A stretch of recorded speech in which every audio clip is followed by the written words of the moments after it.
You're listening to Brains On, where we're serious about being curious. Brains On is supported in part by a grant from the National Science Foundation.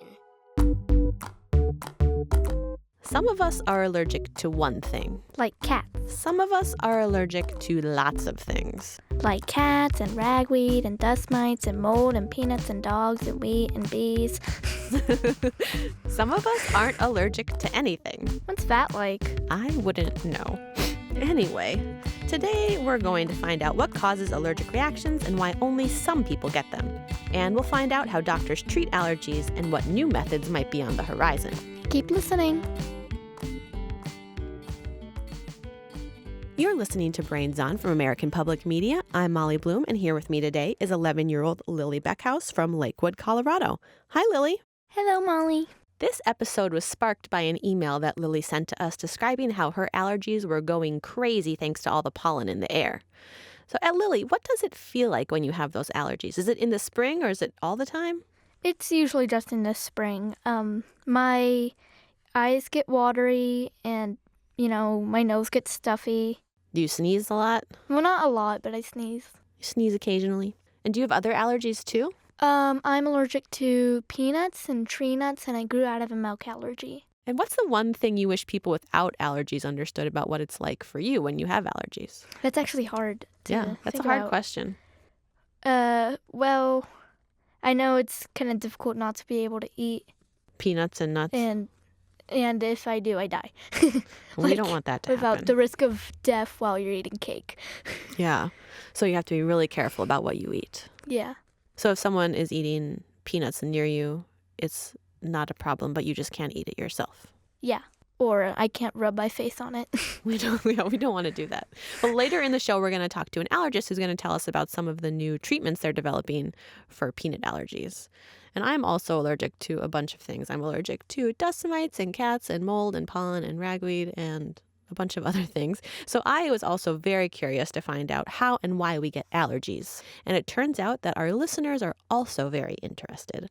A lot of people sent in questions about allergies, like Zachary. I'm wondering what causes allergies.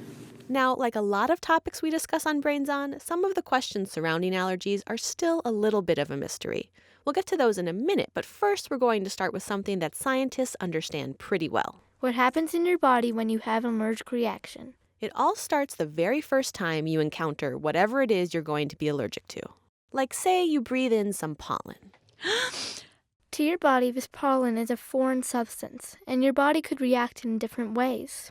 Let's see what we have here. It could accept or tolerate the allergen invader, sometimes using antibodies called immunoglobulin G, or IgG for short, to handle things. IgGs sort of just ignore the allergen.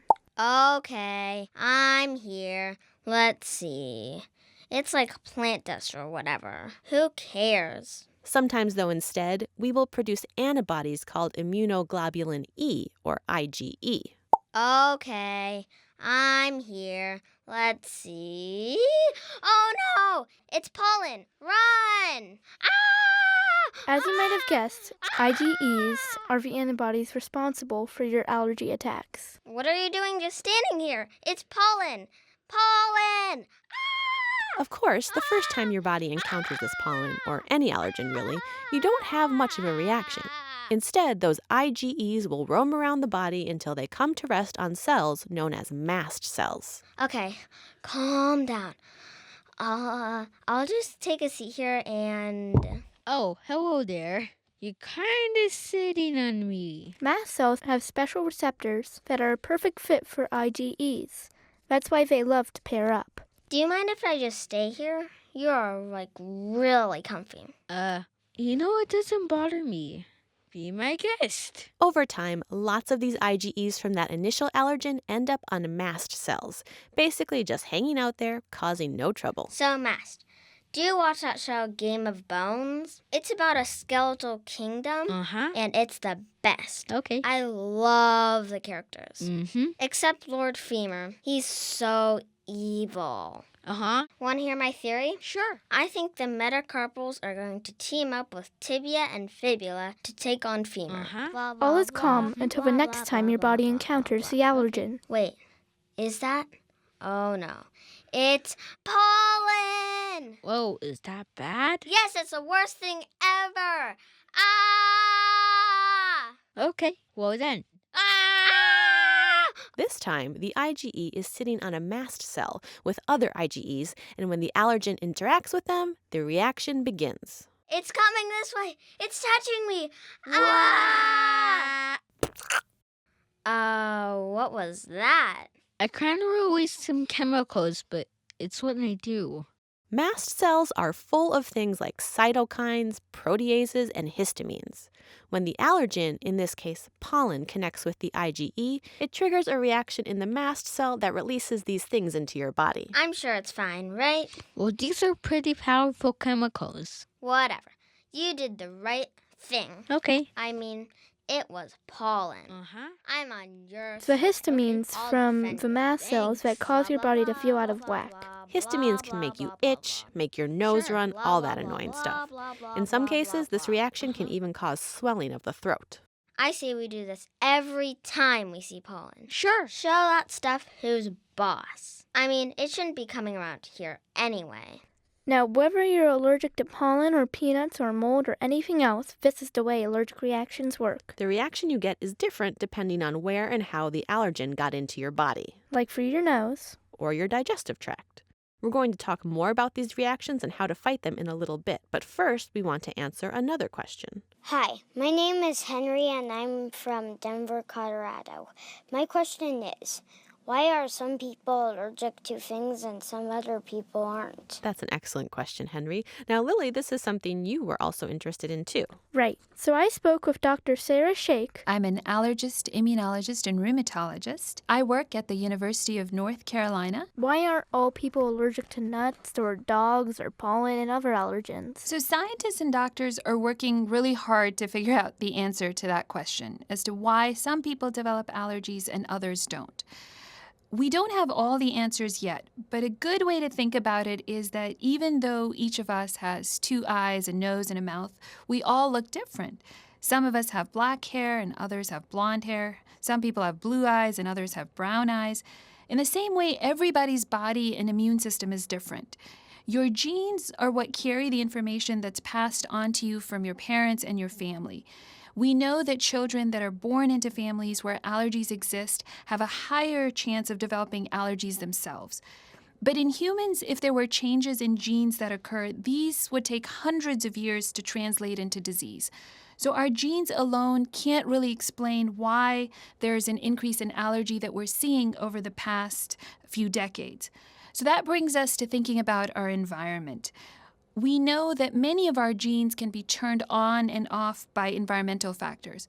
For example, if you get a viral infection, it can change the response of our immune system by turning some genes on and off, and this can increase the risk of allergies. And one theory about our changing environment is called the hygiene hypothesis. And this is interesting because it suggests that the immune system needs to come into contact with germs and bacteria when we're babies in order for it to respond appropriately later in life. We know also that children who come into regular contact with farm animals have a lower incidence of allergy. And so the idea is that because we've now developed a cleaner, healthier lifestyle, which is more hygienic than ever, our bodies no longer need to fight germs as much as they did in the past. So perhaps because of this, the immune system has shifted away from fighting infection to developing more allergies. But this is only one theory. The truth is we still don't know the exact cause. I was hearing a lot about genetics, and I know that genetics are usually something you can inherit from somebody, like your parents or grandparents, but I don't know anybody I am related to who has an allergy to any of the things I'm allergic to. That's an excellent observation, and that's exactly why genes may be a part of it, but it may be essentially how your environment plays into or interacts with those genes that actually determines at the end who develops an allergy or not. And by environment, I don't just mean, the environment around us. It also speaks to the environment that you are exposed to. For example, as a child, did you get any infections, or what specific things happened in your environment that could be different than other people. So that's a really good observation, and that's why genes can't explain the entire picture.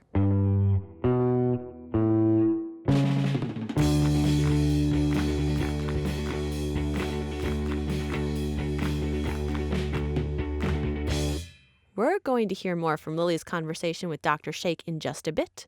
Right now, I'm sensing you're all itching to hear a mystery sound. Mystery sound. Here it is. 1 Mississippi, 2 Mississippi, 3 Mississippi. Any guesses? Somebody counting. Yes. And there was a little sound at the beginning of the mystery sound. Let's just hear that little sound one more time. Did you hear that? Yeah. Okay. Well, we're going to be back with the answer right after this. Do you have a mystery sound you'd like to share with us? A drawing of pollen? A question you want to hear answered on the show? You can send it to us at hello@brainson.org. And if you share your ideas with us, you'll get added to the Brains Honor Roll. That's what Simon did when he sent us this question. My question is, what makes the colors of the sunset? Listen for an answer to that question during our moment of and the latest group to join the Brains Honor Roll, all at the end of the show. Keep listening. You're listening to Brains On from American Public Media. I'm Lily Beckhouse. And I'm Molly Bloom. You know, it's kind of ironic about your name. What do you mean? You know, Molly Bloom, like a blooming flower giving off pollen, one of the things you are allergic to. I never thought about that. I'm glad I am not allergic to my name, though. That would be kind of tough and awkward. I would sneeze every time I introduce myself. I'm Molly. Choo! Well, those of us who have allergies know a thing or two about sneezing. But have you ever stopped to think about all the different kind of sneezes out there? A typical park on a sunny day. A light breeze, flowers in bloom, families, dogs, frisbees. A beautiful scene. But for people with allergies, the scene is slightly uglier. It is a perfect storm of sneeze-inducing allergens. We're here today to catalog, capture, and commend the marvelous diversity of sneezes. Now we wait. Here comes a potential sneezer, handkerchief in hand. This signifies sneeze proximity. The classic red-nosed exploder in its natural habitat. What else is in store? The ever-elusive squeaker. What's that over there?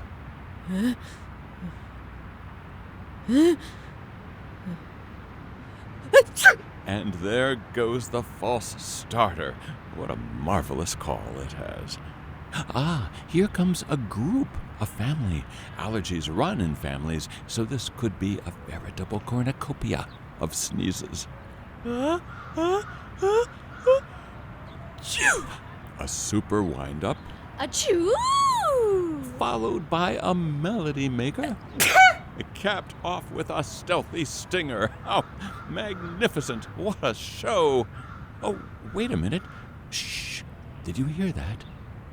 Me either. That was an elusive silent sneezer. Very rare. And behind him, could it be...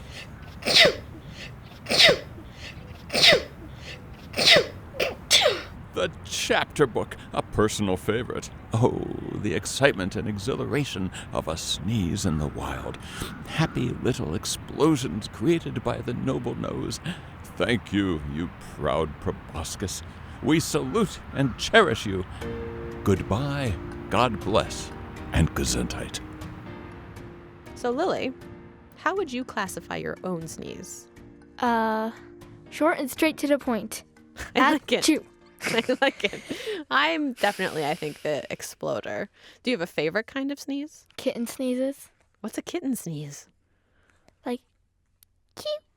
Oh. That's the cutest sneeze I ever heard.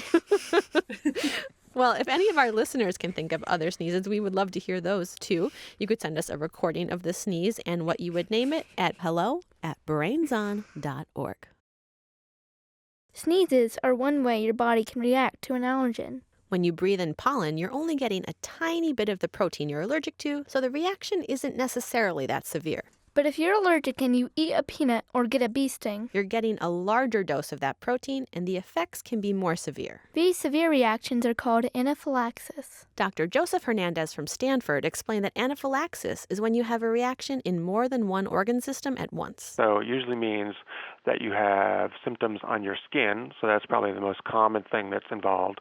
So breaking out in hives, itching, then also respiratory symptoms, so coughing, shortness of breath, wheezing, and asthma attack, or problems with your gastrointestinal systems, so developing abdominal pain, vomiting, etc., or having changes in your circulatory system, low blood pressure, an increased heart rate, something like that. I know all of that sounds bad, and it is. But before you totally freak out, there's something I want you to hear. Let's get back to that mystery sound.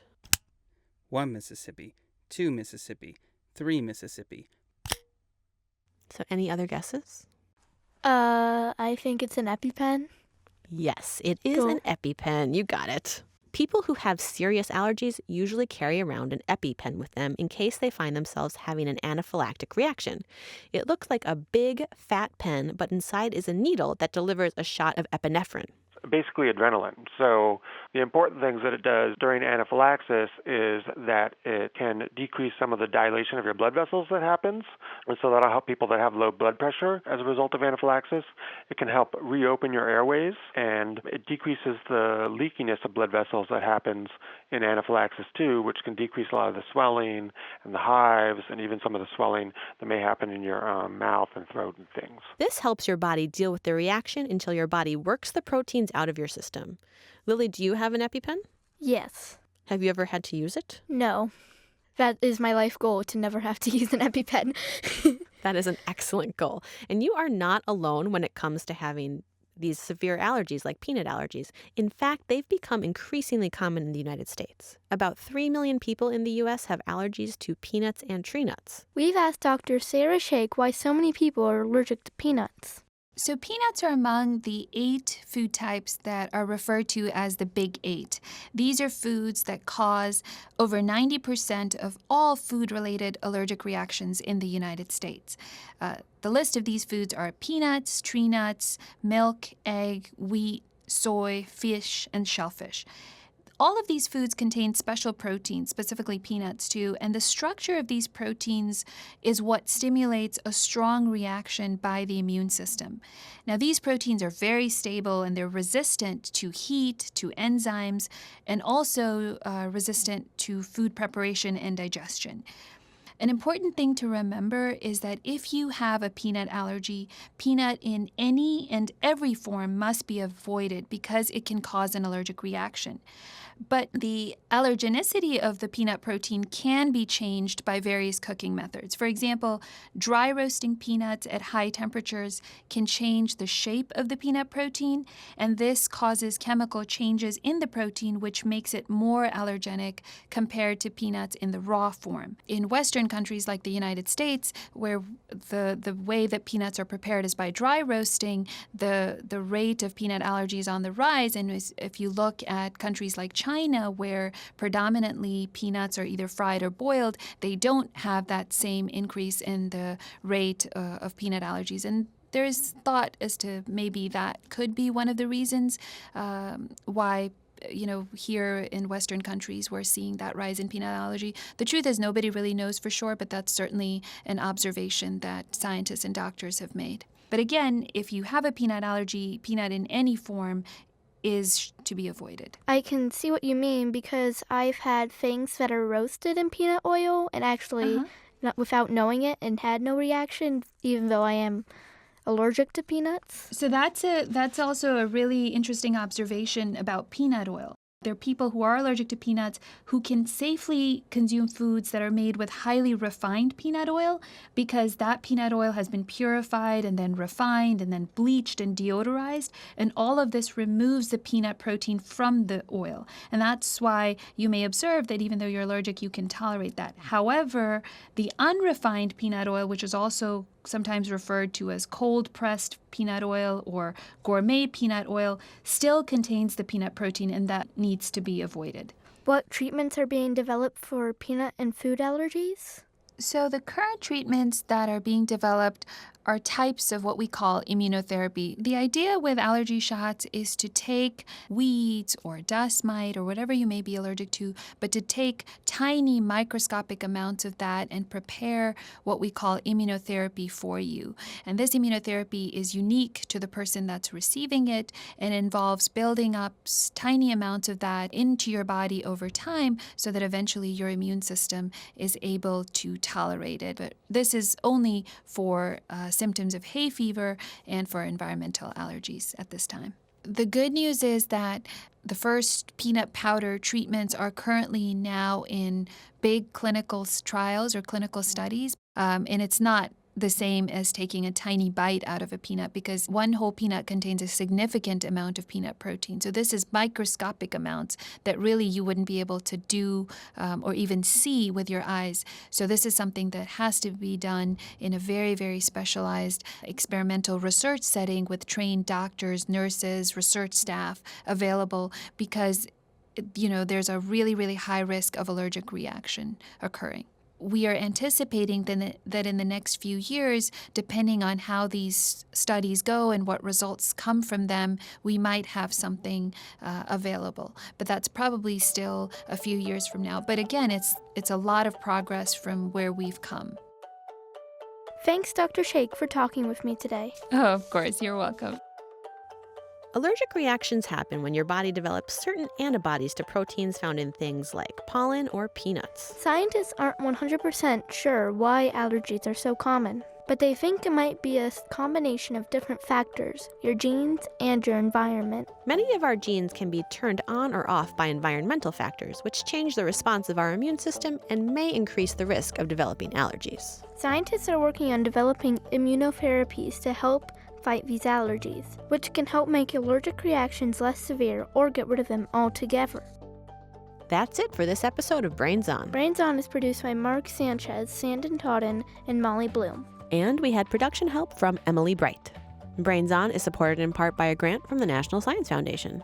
Many thanks to Rachel Dunn, Dr. Mark Lachey, Dr. Amal Assad, Rob Holliday, John Zucco, Dave Fender, Maria Garcia Lloret, Tony Pang, Nancy Call Martinez, Tracy Mumford, Nancy Yang, Eric Ringham, and a big fat Brains On thanks to Jonathan Call Martinez and Sophie Pang for doing the voices and bringing cells to life. High five, guys. If you're a fan of Brains On, consider leaving a review in iTunes. It really helps other kids and parents find out about the show. And you can always keep up with us on Twitter and Instagram at brains_on, and we're on Facebook too. Now, before we go, it's time for our moment of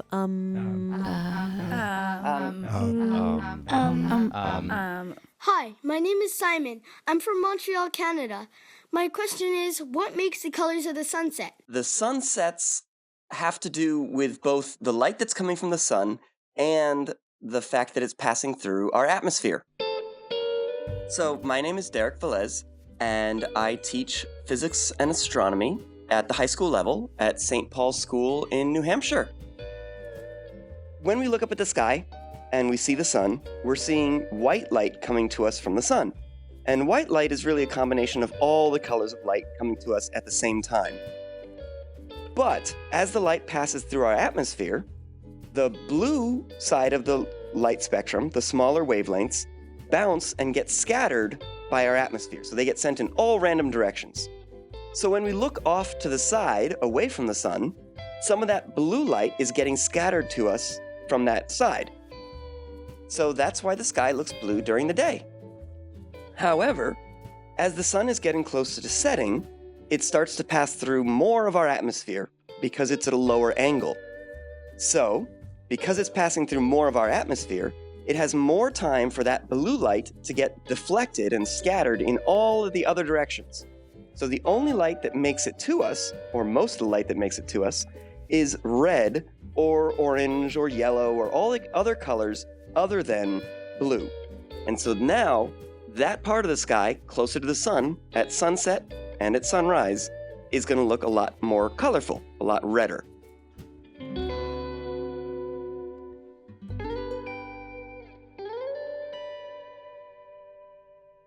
The sun is about to set on this episode, but not before I read the latest group of names to be added to the Brains Honor Roll. These are the kids who inspire each and every episode with the questions they send us. We consider all of you part of the Brains On team. Emma from Jacksonville, Florida, Colette from Costa Rica, Avery from Glen Rock, New Jersey, Violet from Portland, Oregon, Bodie from Ventura, California, Naomi from Santa Ana, California, Margot from Lafayette, Colorado, Ainsley, Annika, and Kian from Winchester, England, Zora Piper from Berlin, Germany, Brock from Boise, Idaho, Simone from Syracuse, New York, Clover from Oregon, Lucy from Adelaide, Australia, Henry from Brookline, Massachusetts, Cohen from Bloomington, Minnesota, Oliver and Cara from Minnetonka, Minnesota, Solomon from Nevada, Edry from Charlottesville, Virginia, Acacia from Silver Spring, Maryland, Liam from Ontario, Winston, Elliot, and Piper from South Portland, Maine, Elias from Durham, North Carolina, Juliana from Woodbridge, New Jersey, Cooper and Mason from Austin, Texas, Vesper from Chandler, Arizona, Emil from Portland, Oregon, Abigail from Nashville, Caleb, Jack, and Lou from North Branch, Minnesota, Mason from Bartow, Florida, Ethan and Zoe from Middlesex, New Jersey, Alexander, Miles, Julia, and Benjamin from Lafayette, Colorado, Violet from St. Petersburg, Florida, Troy from Charlotte, North Carolina, Felix from Buffalo, New York, Jackson from Fresno, California, Xander from Amherst, New Hampshire, Jude from St. Paul, Molly and Sam from Newbury, Massachusetts, Ari from Australia, George from London, William from Florida, Elizabeth from Columbia, Maryland, and Petra from Portland, Oregon.